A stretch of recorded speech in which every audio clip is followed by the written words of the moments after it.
Assalamualaikum warahmatullahi wabarakatuh. Perkenalkan, nama saya Afi Sanjaya dengan NIM 228113148 kelas A21. Di sini saya akan mereview hasil tugas saya dengan mata kuliah Cirebon Studi dengan judul Sistem Teknologi di Cirebon. Saya akan menjelaskan sedikit sistem teknologi di Cirebon. Yang pertama, kereta Paksi Naga Liman. Kereta Kencana Paksi Naga Liman adalah kereta kencana milik Keraton Kanamon. Dulu kereta ini digunakan Raja Keraton Kanamon untuk menghadiri upacara kebesaran. Selain itu, kereta ini juga digunakan untuk kira pengantin keluarga Kesultanan Kanamon. Kereta tersebut diperkirakan dibuat tahun 1608 berdasarkan angka Jawa 1530 pada leher badan kereta yang merupakan angka tahun Saka. Sejak tahun 1930, kereta ini tidak digunakan dan disimpan di Museum Keraton Kanamon. Paksi Naga Liman adalah kereta kencana Kesultanan Kanamon Cirebon, berukuran panjang 3 meter, tinggi 2,6 meter, dan memiliki roda yang bergaris tengah 1,5 meter. Sesuai dengan namanya yang berasal dari bahasa Sanskerta, yakni Paksi yang artinya burung, naga sama dengan ular, dan liman bahasa Jawa sama dengan gajah. Merupakan perpaduan antara karakteristik ketiga ekor binatang tersebut. Badan kereta sebagai tempat duduk penunggangnya berbentuk badan gajah yang sedang melipatkan kakinya di sisi kiri dan kanannya ditutupi sayap burung Garuda. Sedangkan di bagian belakang berekor ular naga, berleher naga, dan pada kepala tampak adanya perpaduan karakteristik naga dan gajah. Profil wajah mencerminkan wajah gajah dengan belalai mencurut ke atas yang ditancapi senjata Trisula sebagai konsep agama Hindu. Adapun profil naga dituangkan ke dalam bentuk mulut, taring, telinga, dan tanduknya. Kereta kencana ini berwarna merah dan diperindah dengan kuning emas. Ragam hias bermotif wadasan atau batu karang dan megamendung atau awan merupakan ciri khas dari ragam hias Cirebon. Ciri lain dari benda kuno ini ialah tidak memiliki candra sangkala seperti biasanya benda-benda kuno, melainkan berangka tahun dengan menggunakan huruf Jawa. Tertera pada lehernya angka tahun 1530 Saka atau 1608 Masehi, diperkirakan dibuat pada masa pemerintahan penembahan ratu. Kedua, kereta Singabarong. Kereta Singabarong dibuat atas perintah penembahan ratu pada tahun 1645 Masehi berdasarkan canda sangkala yang berbunyi Iku Pandita Buta Rampunane, yang berarti 1751 atau 1751 Saka Jawa atau tahun Jawa. Menurut H.B. Voss, kereta Singabarong bukanlah kereta yang didesain untuk ditarik dengan kuda, akan tapi ia didesain untuk ditarik dengan sapi. Kereta Singabarong didesain oleh Pangeran Angkawijaya atau Pangeran Losari, yang teknisnya pengerjaannya dipimpin oleh Dalem Gerbang Sepuh dan Pemahatan ialah Kinataguna dari desa Kaliwulu. Kereta Singabarong adalah sebuah kereta kencana yang berbentuk penggabungan dari 4 bagian hewan: singa atau macan, tubuh, kaki, dan mata, gajah belalai, garuda sayap, naga kepala. Dibuat pada tahun 1571 Saka atau 1659 Masehi. Kereta ini digunakan untuk keperluan sultan, ditarik oleh 4 kerbau putih atau kerbau bule. Kedua kereta ini memiliki kelebihan yang sangat unik, yaitu teknik pembuatan arsitekturnya tak jauh beda dengan kendaraan zaman sekarang. Misalnya alat kemudi kereta memiliki sistem hidrolik dengan bahan kayu dan baja. Kereta ini dibuat oleh seorang arsitek kereta Penembahan Losari dan Pemahatan Kinotaguna dari Kaliwulu. Pahatan pada kereta ini memang detail dan rumit, mencirikan budaya khas 3 negara sahabat itu. Pahatan wadasan dan megamendung menciri khas Cirebon. Warna-warni ukuran yang merah hijau mencitrakan khas Cina. 3 budaya, Buddha, Hindu, dan Islam itu menjadi satu digambarkan prinsip Trisula dalam belalai gajah. Tri berarti 3 dan Sula berarti tajam. Artinya 3 kekuatan alam pikiran manusia yang tajam, yaitu cipta, rasa, dan karsa. Cipta, rasa, dan karsa dimaksud sebagai kebijakan berasal dari pengetahuan yang dijalankan dengan baik. Kereta ini dulu digunakan oleh raja untuk kirap keliling kota Cirebon tiap tanggal 1 Syuro atau 1 Muharram dengan ditarik kerbau bule. Penggunaan kereta untuk kirap yang berlangsung setahun sekali ini berlangsung turun-temurun sejak masa penembahan Ratu Pakungwati I dari tahun 1526 sampai 1649.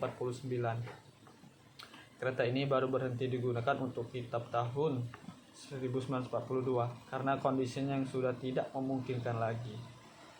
Kereta Singa Barong menunjukkan ketulusan seorang raja seperti penembahan Ratu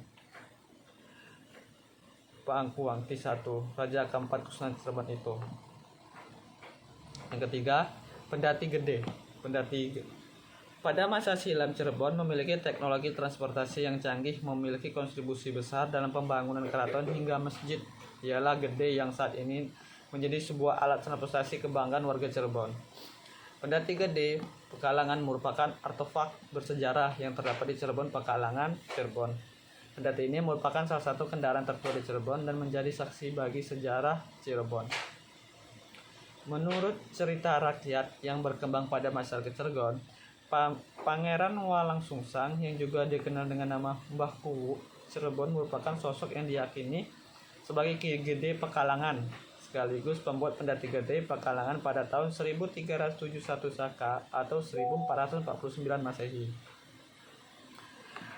Pendati Gede Pekalongan dan kerbau bule ini merupakan kendaraan gaib yang tidak terlihat saat dikendari oleh Pangeran Walang Sungsang, kecuali oleh seorang anak miskin yang tidak memiliki nama, tidak memiliki orang tua, dan tidak pernah makan dan minum karena kemiskinannya. Anak ini kemudian dijadikan anak angkat oleh Pangeran Walang Sungsang dan diberi nama Pecilon yang berasal dari kata pecil yang artinya anak dan lon yang artinya golongan atau adopsi. 4. Gapura Walang Bentar. Gapura Walang Bentar di Cirebon adalah simbol keakraban antara Kesultanan Demak dan Cirebon. Di Cirebon, gapura ini menghiasi gang di perkampungan dan berkaitan dengan sejarah Kerajaan Majapahit dan Demak.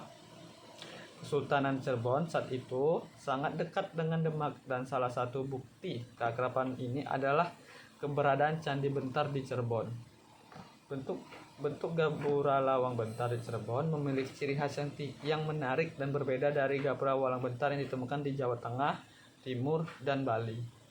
Di Cirebon, gapura ini terdiri dari 2 tiang kayu yang disangga oleh fondasi batu sebagai sandaran. Tiang kayu tersebut diukir dan dihiasi dengan ukiran khas Nusa Tenggara, sedangkan pada pelengkung Candi Bentar biasanya berbentuk lengkung atau bentuk gerbang pelangi yang disertai berbagai ukiran serta hiasan menjadi sebagai ciri khasnya. Berikut beberapa contoh gapura Lawang Bentar di Cirebon yang terkenal. Gapura Keraton Kesepuhan yang merupakan gerbang utama menuju kompleks Keraton Kesepuhan, salah satu keraton tertua di Cirebon. Yang kedua, gapura Candi Bentar yang merupakan gapura yang menghiasi gang di perkampungan Cirebon. Gapura ini dibangun oleh masyarakat setempat sebagai bentuk apresiasi dan penghormatan terhadap sejarah dan kebudayaan Cirebon. 5. Masjid. Kota Cirebon merupakan salah satu daerah yang pernah ditinggali oleh Wali Songo, maka tidak heran jika banyak peninggalan zaman kuno yang melambangkan Islam. Salah satunya adalah masjid. Di Cirebon ada beberapa masjid bersejarah peninggalan Sunan Gunung Jati maupun penguasa Kejaran pada zaman itu. Di antara masjid-masjid bersejarah dan masjid yang ikonik di Cirebon adalah 1. Masjid Pejelagarahan. Masjid Pejelagarahan berada di Kelurahan Kesepuhan, Kecamatan Lemah Wungku, Kota Cirebon, Jawa Barat. Masjid ini berada persis di samping kompleks Kesultanan Kesepuhan Cirebon. Secara bentuk, masjid ini tak berbeda dengan masjid pada umumnya. Namun, ukurannya terbilang tak cukup luas, sekitar 8 x 6 meter. Sedangkan ruang utamanya masjid sekitar 3 x 4 meter. Uniknya, pintu menuju ruang utama masjid sangat pendek. Jemaah wajib menunduk kepala saat memasuki ruang ruang utama masjid. Di ruang utama masjid itu terdapat 4 tingkat kekar yang dikenal dengan sebutan Soko Gunur. 4 tiang kekar ini merupakan warisan Wali Songo. Lokasi Masjid Pejelagerahan awalnya di bibir pantai, namun dalam perkembangannya terjadi tanah timbul atau pengendapan secara alami di pantai tempat Masjid Pejelagerahan berdiri. Kemudian di era penjajahan tak jauh dari masjid dibangun jalan raya, hingga akhirnya Masjid Pejelagerahan kini berada di tengah pemukiman dan keratonan. 2. Masjid Agung Sang Cipta Rasa. Masjid Agung Sang Cipta Rasa yang terletak di sisi barat alun-alun di depan Keraton Kesepuhan Cirebon merupakan salah satu masjid tertua yang ada di Pulau Jawa sebagai peninggalan dari bukti penyebaran agama Islam oleh para wali songo di Pulau Jawa. Bukti fisik bangunan dari segi arsitektur mempunyai nilai simbolis dan historis dari pengaruh Islam di Cirebon. Masjid ini dibangun sekitar tahun 1480 Masehi atau semasa dengan Wali Songo menyebarkan agama Islam di tanah Jawa. Nama masjid ini diambil dari kata sang yang bermakna keagungan, cipta yang berarti dibangun dengan rasa yang berarti digunakan. 3. Masjid Raya At-Taqwa. Masjid Raya At-Taqwa Kota Cirebon didirikan pada tahun 1918 di suatu kampung yang bernama Kejaksaan.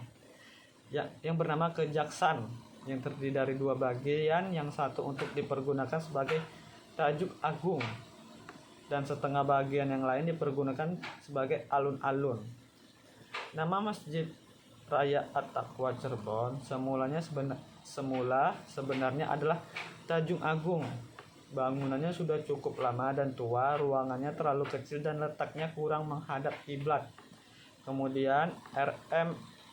Arhata, Kepala Koordinator Urusan Agama Cirebon, mempunyai gagasan untuk merenovasi Tajung Agung itu di tempat yang lama dengan mengambil nama Masjid At-Taqwa.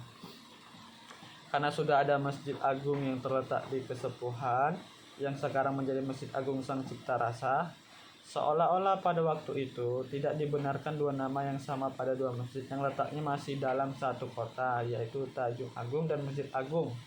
Akhirnya pada tahun 1951 terwujudlah bangunan masjid tersebut dan diresmikan menjadi At-Taqwa pada tahun 1963. Gaya arsitektur masjid ini mencirikan bangunan tropis dengan atap jurai serta dilengkapi dengan 4 menara kecil dan sebuah menara setinggi 65 meter. Namun, kehadiran gerbang selebar 3 meter sebelum masuk bangunan utama yang menjadi point of interest bangunan masjid memberi nilai tersendiri. Gerbang dengan warna emas yang menyolok bertulisan kaligrafi 2 kalimat syahadat yang terbuat dari bahan glass reinforced cement atau GRC di atas batu granit asli dari Brazil mendominasi tampak muka bangunan. Bingkai putih semakin menonjolkan warna emas gerbang. 6 tiang penyangga lampu tanam yang menghiasi jalan masuk menuju gerbang seperti hendak menjamu ramah kedatangan tamu-tamu Allah. Seluruh lantai dan dinding masjid menggunakan batu granit. Begitu juga tiang-tiang dalam masjid. Tiang-tiang dihiasi oleh ornamen arsitektur Islam. Itulah sedikit paparan dari saya. Sebelumnya saya minta maaf bila ada salah kata atau salah dari hasil review saya. Saya akhiri. Wassalamualaikum warahmatullahi wabarakatuh.